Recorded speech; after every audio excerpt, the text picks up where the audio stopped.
hello there. I totes saw you, but I pretended I didn't for comedic value. Oh, and these props? I don't need them.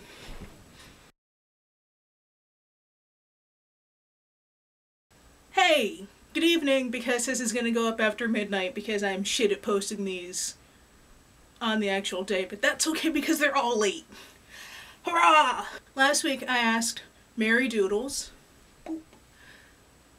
what some of her favorite artists were and some of the artists that she got inspiration from, and I figured it was only fair that I talk about some of my favorite artists. This is difficult because there are so many artists that I've pulled inspiration from, that I look to, and that I love and that I admire. There's no real hierarchy to the names that I'm listing. It's kind of just who's sitting in my mind at any given point in time. I have like the biggest artistic boner for the surrealists. The fact that they looked at the world and they just saw such different things, and they shared they shared the break and preconceived notions of what an object was, or what a collection of objects could combined look like. And I love it. The two who stand out the most for me are Salvador Dali and Rene Magritte. It was just so weird, and it was an introduction to weird, and I like weird. Weird is good. Fuck normal. Go weird, try something different, try something new. Pave your own path. Now, addressing the fact that I'm into cartoons and comics, I'm going to now bring in some more artists who are off the beaten path of normal art history study. Starting with Winsor McCay did this newspaper comic called Little Nemo and the Adventures in Slumberland, or similar worded title. And he used his full page layout to the maximum.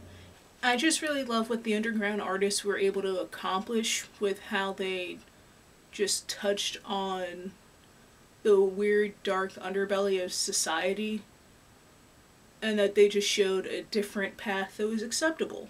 I really love what Jack Cole did with Plastic Man. I've so far only been able to read a very small selection of Plastic Man comics. I cannot explain how much I love the work of Charles Addams, the creator of the Addams Family.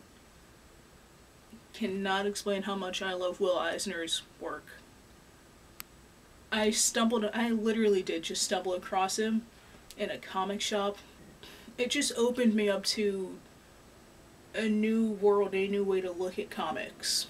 His work was a direct influence in me getting back into comics and trying out using a pen and ink and brushing and washes, and I just tried so many different things after seeing what he was able to accomplish. It is gorgeous. Let's do a quick lightning round of artists. Brian Lee O'Malley, Joy Faith Aaron Hicks, Bill Watterson, Mike Mignola, Them Blacks, Aaron Magruder. I don't know who did the exact designs for Gravity Falls, but that artist. You can at least say Alex Hirsch because I'm sure he had the final say on the designs. Oh, and so many damn people off the internet, my SPX bros. Dean Haspiel, how can I forget Dean Haspiel? Craig Thompson, the De La Torre brothers. I just met them, I just learned about them. They do amazing glasswork. John Miller is amazing, Charlotte Potter, and everybody at the Chrysler Glass Studio. There's just so much out there. People off the internet, people in print comics who I have forgotten to mention. I'm gonna go with my favorite Jim Jarmusch quote. I'm gonna paraphrase the end of it. It's not about who you steal from, it's about how you use it. And he kind of stole that from somebody else. Tell me, who inspires you? Do they create the same way that you do? Do they create differently? Who inspires you, and what do they inspire you to create, and how do you react to that? Ugh. Well, let's begin. Winsor McCay. I was right, it was Winsor McCay. I'm bad at names, almost as bad as I am at words. I fucking forgot his name. Who inspires you?